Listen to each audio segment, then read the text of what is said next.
سونیا شاه ډمه چې کومه ده هغه په پاکستان کې خو به پکې خپل چینجې به یې سړو، چا به ورته څه نه وي. په پېښور کې دومره غیرتي څوک نه و چې دوی لږ ساړه کړی وی، دا چینجې وله سوړ کړی وی. او دغه کوم په هاش چې ډانسونه کوي، کوم لغړ ډانسونه چې کوي، کومه کنځلې ردې بدې چې کوي، په پاکستان کې خو به د چا وس بر نه شو. خو اوس دغه خلک د سعودي عرب هغه پاکې خاورې له لاړه، هغه پاکه خاوره چې په کوم باندې حضرت محمد مصطفی صلی الله علیه وسلم قدمونه یې په هغې کې ګذران کړی، په هغې کې د هغوی ژوند تېر شوی، هغه پاکه خاوره هم د دې بې غیرتو قدمونه پې کېښودل او دغلته لغړ ډانسونه او په حاشي چې څه خورغودۍ مورغودۍ دي دوی کوي. السلام علیکم ګرانو کتونکو، امید لرم چې ښه به یې کتونکو.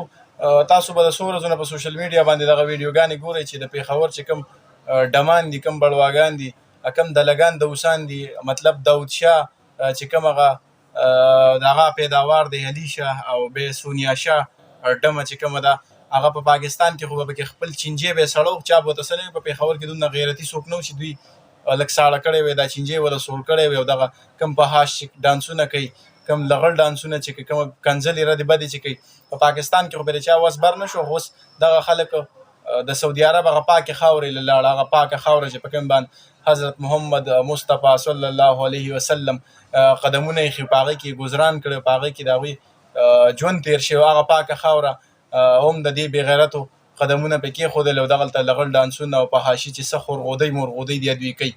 نو دغه چې کوم مسافر دي سعودي عرب ته تللي، د شیخانو غلامانو، د شیخانو اګۍ تلئ، په کومه طریقه چې دغه پیسې تاسو ګټئ، دلګانو دوسانو او بیا دا هغه مسافر یادوم، دا کنځلې ردې بدې کومې د خولې نه وځي چې کوم دغلته په علي شاه دي پیسې شیندي، دغه شوګانو له ځي او د هغوی ته وایي چې یاره تاسو ډېر ښه کار کوئ او دغه پاکه خاوره بدناموي. نو دغه بې غیرته مسافرو ته یم چې د لګانو په کور کې به هم بچي د لوږې نه مري، په کلي علاقه کې به هم خوار غریب دا پیسې هغوی له راولېږئ. تاسو دومره ښه خلک یې، دغلته د شیخانو نه لاندې پراته یې، په بې غیرتۍ باندې دغه پیسې ګټئ او د شیخان ته د سپو د سړي نظر نه کوي او دغه پیسې تاسو بیا په علي شادي ورکوئ. لعنت ستاسو په دغه پیسه شه او په تاسو هم شه، خدای هم تباه و برباد کړي. څنګه چې دغه خاورې ته سپک وکتل، د پیغمبر علیه السلام دغه کلي ته هم سپک وکتل، د هغوی هغه وطن ته هم سپک وکتل، د هغوی چې کومه بې حرمتي تاسو د دغه پاکې خاورې وکړه، نو الله هم دغه شان ذلیل او رسوا کوي. انشاءالله تاسو د ځان تماشه کوئ، چا چې د دغه مبارکې هستۍ باره کې خوله کولاو کړې ده او چا دغه علاقې ته کلي ته دغه وطن ته سپک کتلي دي، نو هغوی خدای پاک په دنیا او په آخرت کې ذلیل او رسوا کوي. نو د خپلې رسوایي او د شرم او د بې شرمۍ او د خپلې بربادۍ انشاءالله انتظار کوي، ورځ شمار ډېر زر به تاسو الله پاک ذلیله کوي او رسوا کوي به هم. او دغه کم بړواګان چې تللي دي، نو خدای دې دوی تباه و برباد کړي. په پاکستان کې خو د دوی چینجې سوړ نه شو، خو لاړ دغه پاکې خاورې له. تاسو په کومه خوله ځان ته مسلمانان وایي چې د پیغمبر علیه السلام روضې له خلک لیدلو له ځي، حج عمرې له ځي، تاسو هغه ته هم لاړئ، دا لغړې دا غټې کونې به خوځوئ او ډانسونه به کوئ. بې غیرتو یا بې غیرتو په پاکستان کې خو چا یخ نه کړی، خو تاسو اوس دغه پاکه خاوره بدناموئ. نو په پاکستان کې هم دا خپل چینجې سړولې که نه، تاسو اوس دې دوسۍ له دغلته تللي، دا لغړ ډانسونه به کوئ، په ځان به عربیان اچوئ او پښتانه مسافر به هم په ځان اچوئ. بې غیرته خلکو تاسو په پاکستان کې ساړه نه شوئ چې دغه پاکې خاورې له هم تاسو تللی شوئ. موږ نه د پاکستان او یا د هر ځای کې چې تاسو کومه بې شرمي دغه خو برداشت کېدی شي، خو دغه پاکې خاورې مطابق که تاسو څه غول وخوړئ یا دا کوم ډانسونه کوئ، دا موږ نه بالکل نشي برداشت کېدی. ټول پښتانه انشاءالله د دې خلاف به بھرپور روزي خپل اواز به اوچتوي. د سعودي عرب هغه ګورنمنټ هم زموږ درخواست دی چې خدای هم تباه و برباد کړه. تاسو په کومه خوله باندې اسلامي ملګران ته تاسو شوګانې سلیماګانې ډمتوب دغلته عام کو، نو هغوی له هم پکار دی چې په دې شي پابندي ولګوي. پاکستان حکومت له هم پکار دی چې دا ډمان دغه پاکې خاورې له دې ډمتوب دپاره نه پرېږدي.